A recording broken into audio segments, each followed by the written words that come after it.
오늘도 디모데후서를 마지막으로 마감하려 합니다. 디모데후서 4장 9절에서 22절까지 말씀 펴놓으시기 바랍니다. 9절부터 봅니다. 너는 어서 속히 내게로 오라. 데마는 이 세상을 사랑하여 나를 버리고 데살로니가로 갔고, 그레스게는 갈라디아로, 디도는 달마디아로 갔고, 누가만 나와 함께 있느니라. 내가 올 때에 마가를 데리고 오라. 그가 나의 일에 유익하니라.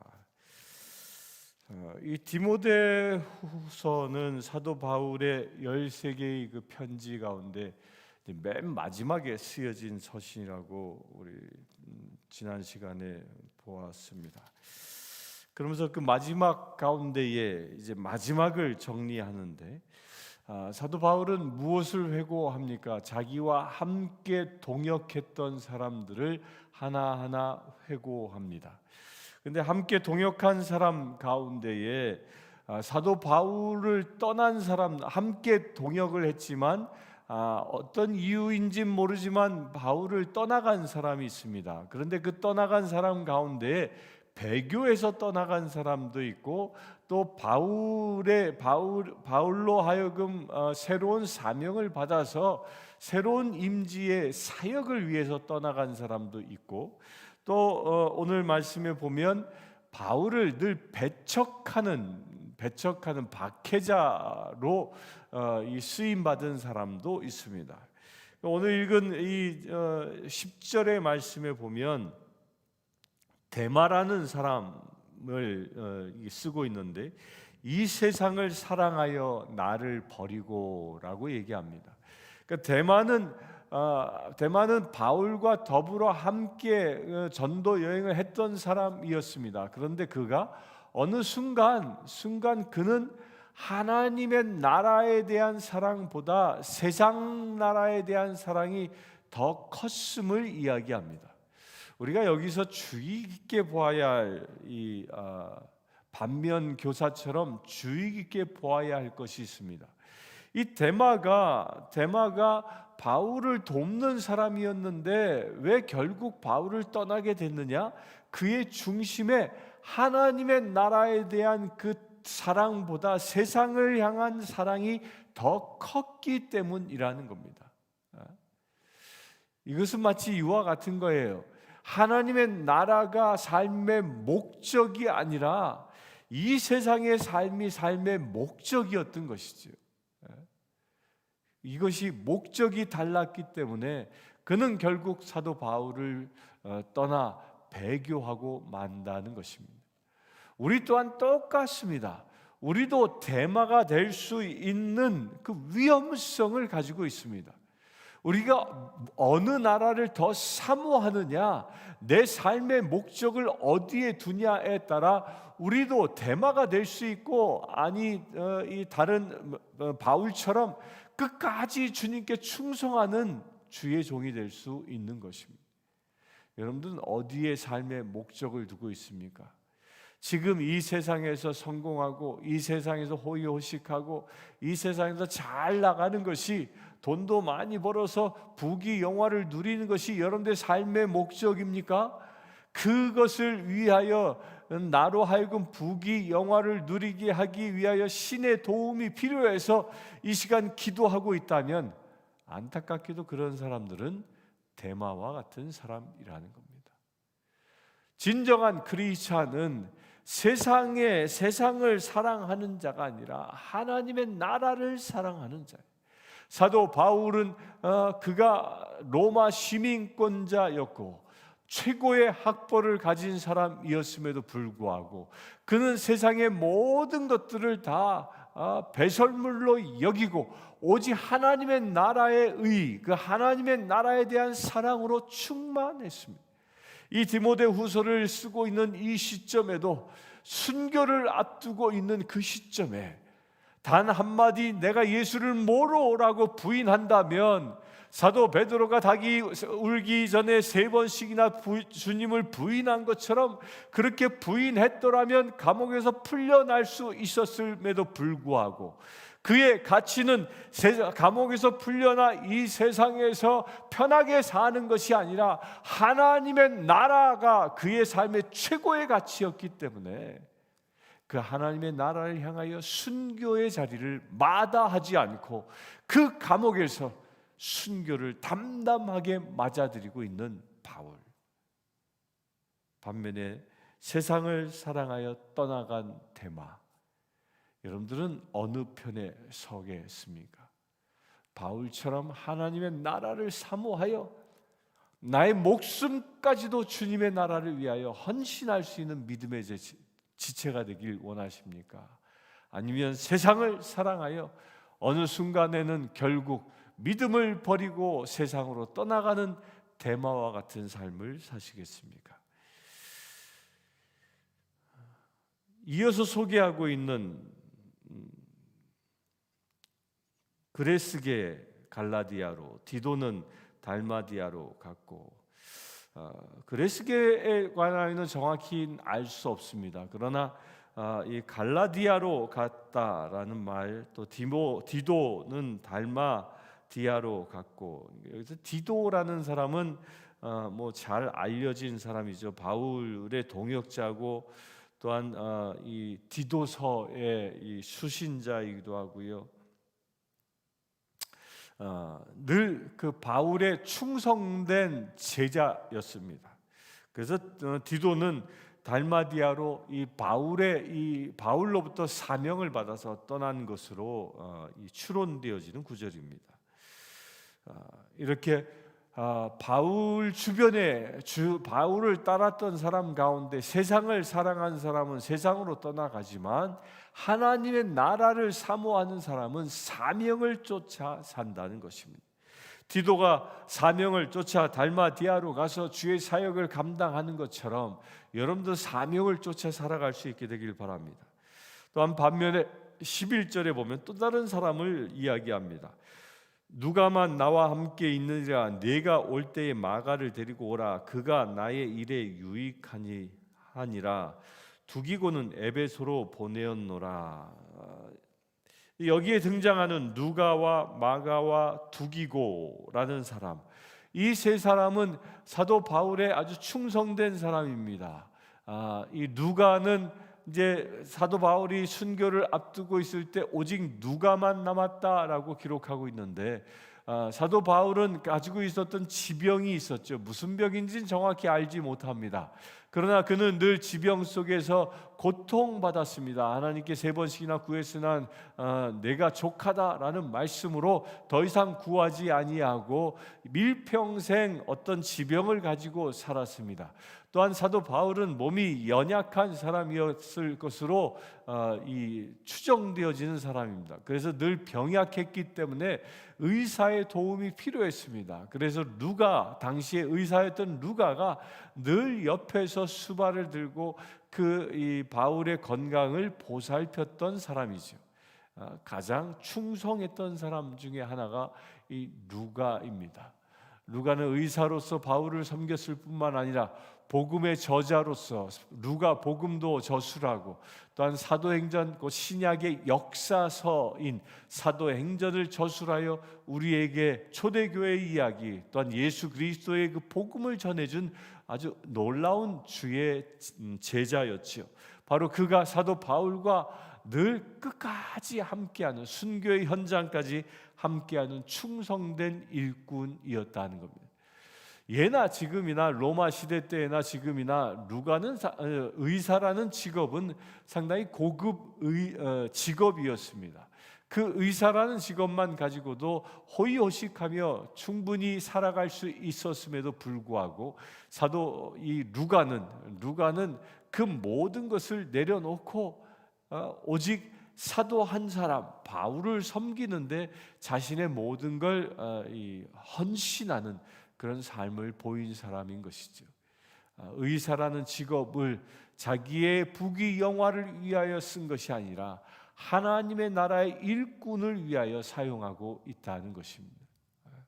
우리 교회도 이런 분들이 일어나기를 바랍니다. 지금은 의사가 성도들 가운데 없지만 어느 순간 의사가 우리 교회 성도로 등록하여 우리 교회에 지체되어진다면 이렇게 서로를 섬길 수 있는 그런 사람들이 일어나길 바랍니다. 이건 육적인 의사뿐만 아니라 우리 영적인 치유자인 우리들도 마찬가지인 겁니다. 우리는 서로를 영적으로 치유해 줄 수 있는 그런 관계가 될 수 있게 되길 바랍니다. 마가는 1차 전도 여행 때 바나바의 조카로 함께 전도 여행을 했으나 어쩐 일인지 중간에 이 전도단부터 떠나가 집으로 돌아가 버리고 말한 사람이죠. 그래 2차 전도 여행 때 이 마가 때문에 이 바나바가 서로 이 갈등을 빚게 되어지는 그런 이 원인을 제공했던 사람이기도 합니다. 그런데 이제 세월이 많이 지나서는 마가는 이제 사도 바울의 충성된 제자로 변모하여 있음을 보여주고 있죠. 그래서 마가를 데리고 오라. 그의 순교 현장에 마가가 지켜주기를 소망하고 있는 이야기입니다. 그가 나의 일에 유익하다라고 표현하고 있는 마가. 저는 이 나의 일에 유익하다라는 이 말을 붙잡고 꽤 긴 시간 묵상을 했습니다. 예수님께서 나 한 사람을 바라보고 저 하늘나라에서 나 한 사람을 바라보면서 나에게 유익한 사람이다라고 예수님께서 그 천국에 있는 사람들을 향하여 이 조영준이라는 사람을 이렇게 소개하면 얼마나 감동일까. 그처럼 위대한, 그처럼 놀라운 칭찬은 없지 않을까, 이런 생각을 해봅니다. 사랑하는 성도님들, 이 시간 예배하는 주의 성도님들, 여러분들에게 예수 그리스도의 이런 칭찬이 임할 수 있게 되길 바랍니다. 여러분들 한 사람 한 사람을 저 천국에서 바라보면서 저 아무개는, 저 내시빌 땅에 살고 있는 저 아무개는 나에게 유익한 자야 라는 그 칭찬이 임할 수 있게 되길 바랍니다. 두기고는 에베소로 보내었노라. 12절에 두기고는 이 사도 바울의 서신을 전달하는 일을 감당했던 사람입니다. 정말 먼 길을, 서신 한 편을 들고 먼 길을 가는 길을 두려워하지 않고 늘 주님의 사도 바울의 충성된 일꾼으로 헌신한 사람이죠.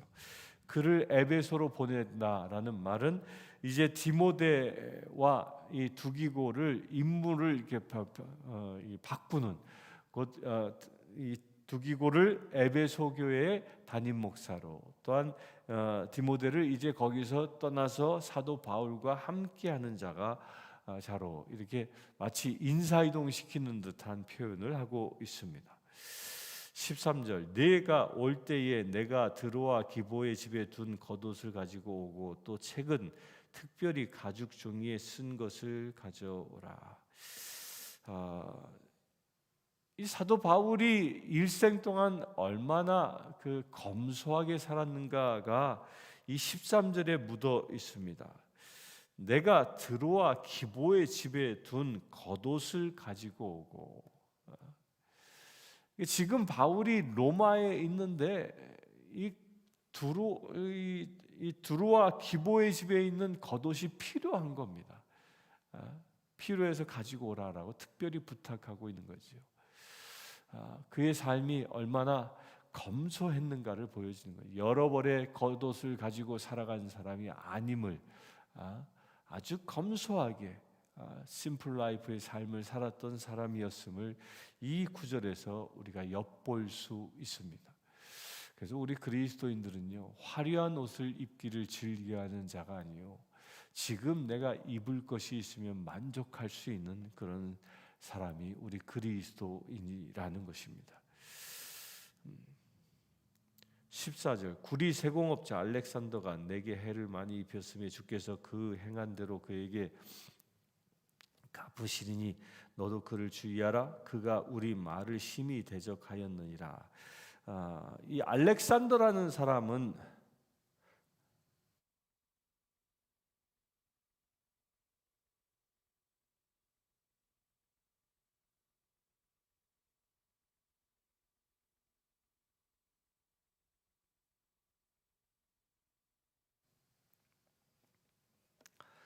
알렉산더라는 이 사람은 사도 바울을 괴롭혔던 사람이었던 거죠.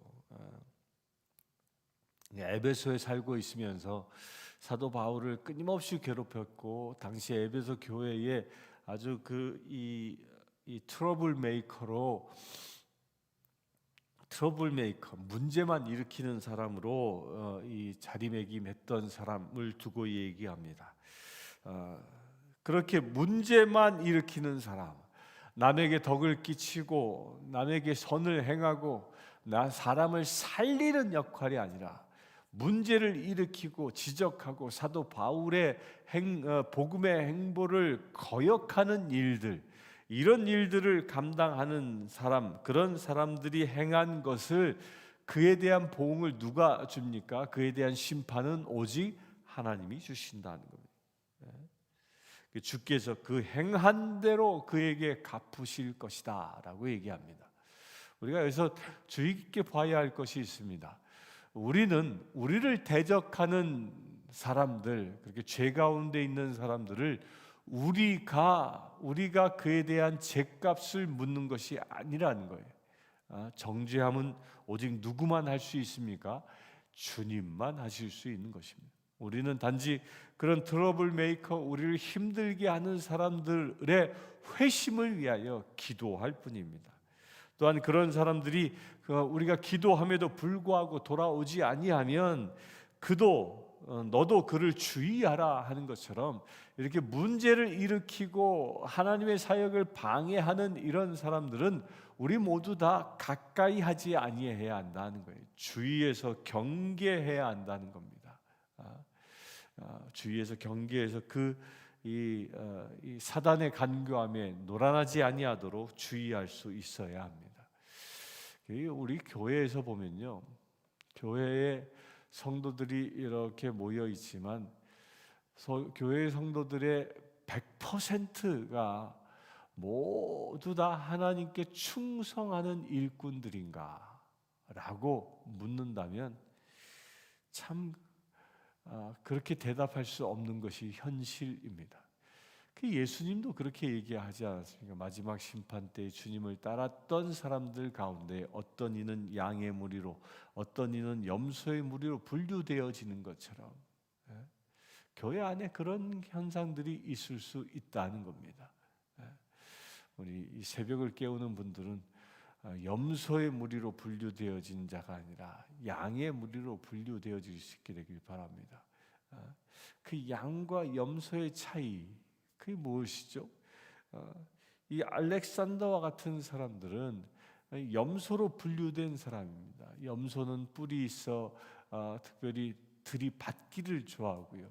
염소는 그 주인의 음성을 듣고 따라가기보다 그의 이 시력이 좋아서 자기가 판단하고 자기 마음대로 이끌리는 대로 사는 것이 염소입니다. 특별히 염소는 숫염소, 대장염소가 있어서 대장염소가 끄는 대로 이렇게 사는 것이 염소의 무리입니다. 그래서 목자와는 관계없이 살아갑니다. 그러나 양은 그렇지 않습니다. 양은 대장 무리가 있는 것이 아니라 목자의 음성에만 충성하고 목자의 음성에만 따라 사는 자입니다. 그래, 그는 양들은 근시 아니라 자기 스스로 멀리 보고 자기 스스로 판단하여 나가는 게 아니라 목자가 말하는 대로, 목자가 인도하는 대로, 목자의 발꿈치를 보고 따라 사는 것이 양의 무리입니다. 여러분들은 어떻습니까?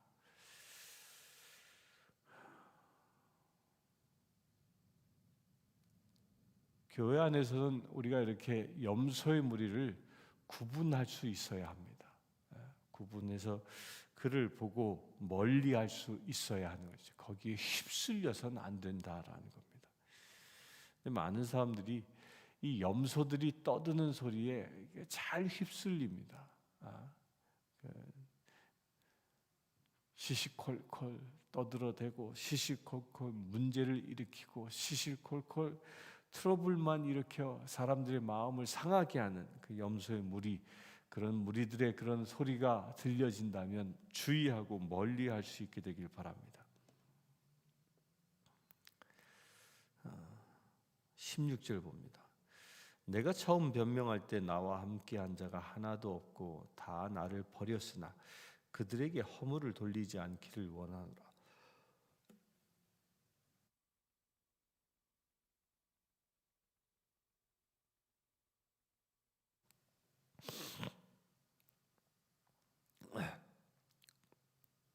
주께서 내 곁에 서서 나에게 힘을 주심은 나로 말미암아 선포된 말씀이 온전히 전파되어 모든 이방인이 듣게 하려 하심이니 내가 사자의 입에서 건짐을 받았느니라.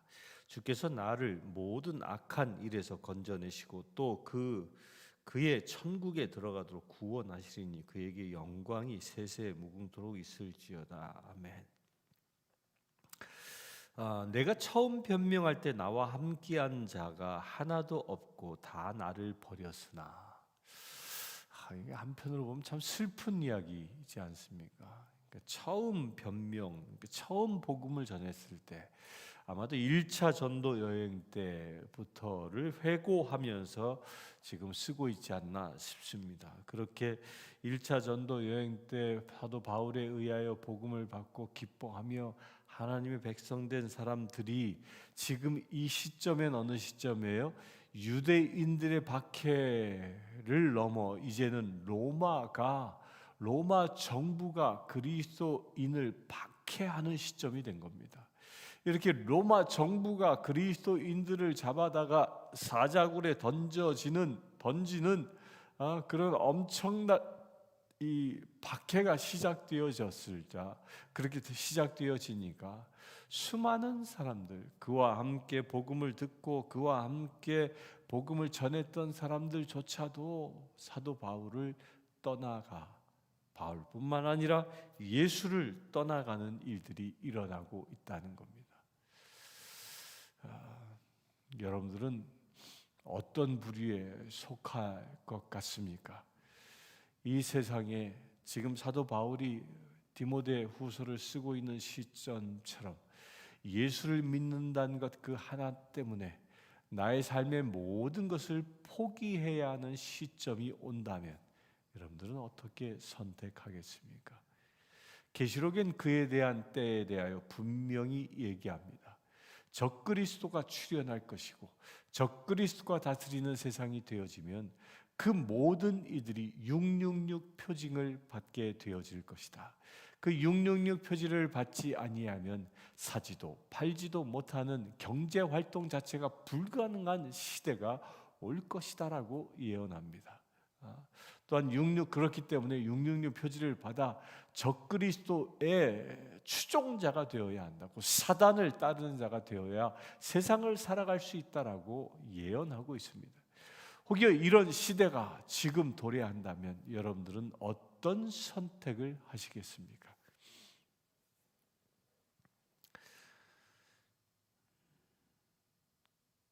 사도 바울은 이렇게 고백합니다. 내가 사자의 입에서 건짐을 받았느니라. 내가 비록 사자굴에 던져질지라도 하나님께서 나를 거기서 건지실 것이다 라고 그 믿음으로 선포하고 있는 것이죠. 주께서 나를 모든 악한 일에서 건져내시고 또 그의 천국으로 들어가도록 구원하시리니 그에게 영광이 세세무궁토록 있을지어다. 아멘 하면서 마무리합니다. 사도 바울은 감옥에서 순교를 앞두고 있는 그 순간 죽음 너머에 있을 하나님의 나라를 보고 기뻐했던 것입니다. 고난은 잠시지만 하나님의 나라는 영원한 것입니다. 그 영원한 하나님의 나라에 진정한 가치를 둘 수 있게 되길 바랍니다. 19절 브리스길라와 아굴라와 및 오네시보의 집에 문안하라. 에라스도는 고린도에 머물러 있고 드로비모는 병들어 밀레도에 두었더니 너는 겨울 전에 어서 오라. 으블로와 부데와 리노와 글라우디아와 모든 형제가 다 내게 문안하느니라. 나는 주께서 내 심령에 함께 계시길 바라니 은혜가 너희와 함께 있을지어다. 마지막으로 인사하면서 등장하는 사람들, 그 등장하는 사람들은 사도 바울과 끝까지 믿음을 지키고 있는 사람들입니다. 사랑하는 성도님들, 여러분들의 이름이 이 19절 이하에 적혀져 있기를 축원합니다. 이 19절 이하에 적혀져 있는 이 사람들이야말로 하나님의 나라를 차지하는 주님의 영광스러운 자녀들이기 때문입니다. 마지막 그때 하나님의 나라의 생명책에 저와 여러분들의 이름이 기록되어 있는 축복이 있기를 주의 이름으로 축원합니다. 함께 기도하겠습니다. 주 아버지 하나님, 이 세상을 살아가며 오직 믿음으로만 살아가기를 원합니다. 이 죄악된 세상 속에서 죄와 타협하여 살아가는 자가 아니라 아무리 세상이 힘들고 어렵고 박해한다 할지라도 우리가 오직 믿음을 지키며 살아가는 거룩한 자 되어지기를 원합니다. 오늘 주시는 말씀처럼 브리스길라와 아굴라처럼 에라스도처럼 드로비모처럼 우블로처럼 부대처럼 르노아처럼 주님, 우리가 온전히 주님의 생명책에 기록되어지는 거룩한 믿음의 체력이 하여 주시옵소서. 우리 주 예수 그리스도 이름으로 기도드리옵나이다. 아멘. 지금 우리 주 예수 그리스도의 은혜와 하나님의 크신 사랑과 성령님의 감화 감동 교통 치유하심이 이 시간 예배하고 있는 주님의 생명책에 기록된 주의 사랑하는 모든 죄들 위해 지금부터 영원토록 함께 하실지어다.